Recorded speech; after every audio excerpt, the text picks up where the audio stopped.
இன்றைக்கி நம்மளுடைய சேனலில் பால் கொழுக்கட்டை எப்படி செய்கிறதுன்னு தான் பார்க்க போகிறோம். வாங்க எப்படி செய்கிறது பார்க்கலாம்.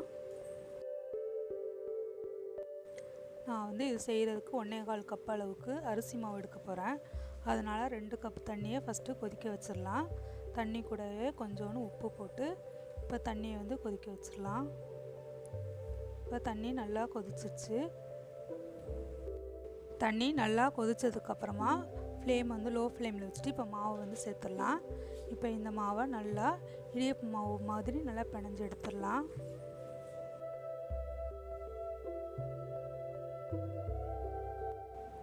இந்த மாதிரி மாவை நல்லா ட்ரையாக பிணைஞ்சு எடுத்துடணும். கடாயில் ஒட்டாத அளவுக்கு நம்ம பிணைஞ்சு எடுத்துக்கலாம். இல்லைனா தண்ணியை சூடு பண்ணிவிட்டு மாவோடு சேர்த்து அந்த மாதிரியும் பிணைஞ்சிக்கலாம். இப்போ நான் அடுப்புலேயே வச்சு பிணையிறேன்.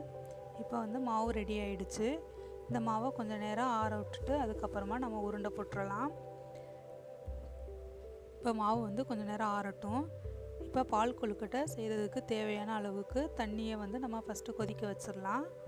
இந்த தண்ணி கொதிக்கிற நேரத்தில் நம்ம அந்த மாவில் பால்ஸ் போட்டுடலாம்.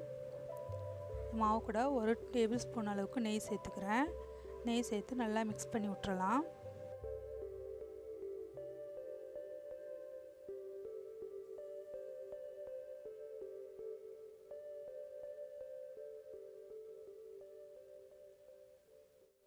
இப்போ மாவு கொஞ்சம் ஆறிடுச்சு. இப்போ நம்ம சின்ன சின்ன உருண்டைகளாக போட்டுடலாம். இந்த மாதிரி சின்ன சின்ன சைஸில் நம்ம உருண்டை போட்டுறணும் எல்லா மாவையும்.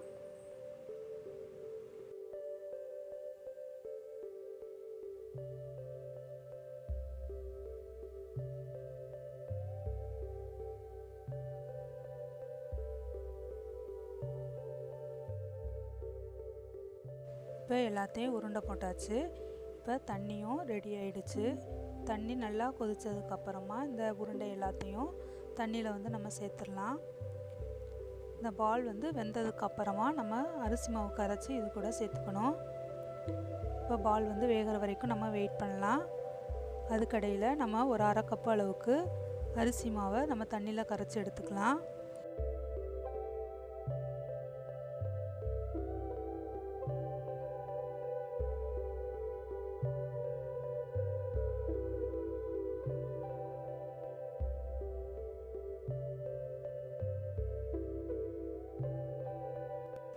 இப்போ மாவை தண்ணியில் கரைச்சி எடுத்தாச்சு. இப்போ பால்ஸும் வெந்துருச்சான்னு பார்த்துடலாம். இப்போ பால்ஸும் நல்லா வெந்துருச்சு. பால்ஸ் எப்படி வந்ததுன்னா அந்த பால்ஸ் எல்லாமே நல்லா மிதக்கும். அந்த ஸ்டேஜ் வரைக்கும் நம்ம அதை வேக விட்டு எடுக்கணும். இப்போ பால்ஸ் எல்லாம் நல்லா வெந்ததுக்கப்புறமா நம்ம கரைச்சி வச்சுருந்த அரிசி மாவையும் இது கூட சேர்த்து வேக வச்சு எடுத்துக்கலாம். அரிசி மாவு சேர்த்துட்டு கொஞ்சம் நேரம் நல்லா கலந்து விட்டுறலாம். அரிசி மாவு கொஞ்சம் வெந்ததுக்கப்புறமா இது கூட நம்ம வெல்லம் சேர்த்துக்கலாம்.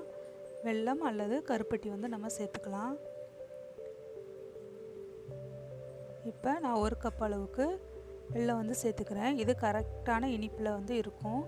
எக்ஸ்ட்ரா இனிப்பு வேணால் ஒரு 1.5 கப் அளவுக்கு நம்ம சேர்த்துக்கலாம். இது கூடவே ஒரு பிஞ்ச் அளவுக்கு உப்பு நம்ம சேர்த்துக்கணும். இப்போ ஒரு அரை முடி தேங்காய் பால் எடுத்து வச்சுருக்கேன். அதையும் இப்போ இது கூடயே சேர்த்துடலாம். தேங்காய் பால் சேர்த்து ஒரு கொதி வர வரைக்கும் விட்டுட்டு நம்ம ஆஃப் பண்ணிடலாம். இப்போ ஒரு கொதி வர வரைக்கும் நம்ம வெயிட் பண்ணலாம். இப்போ ஒரு கொதி வந்துருச்சு. லாஸ்ட்டாக 1 டேபிள் ஸ்பூன் அளவுக்கு நெய் சேர்த்து நம்ம ஆஃப் பண்ணிடலாம். இது கூடவே முந்திரி கிஸ்மிஸ் வேணுன்னா நம்ம நெய்யில் வறுத்து சேர்த்துக்கலாம். இப்போ லாஸ்ட்டாக 1 டேபிள் ஸ்பூன் அளவுக்கு நெய் சேர்த்துட்டு அடுப்பை ஆஃப் பண்ணிடலாம்.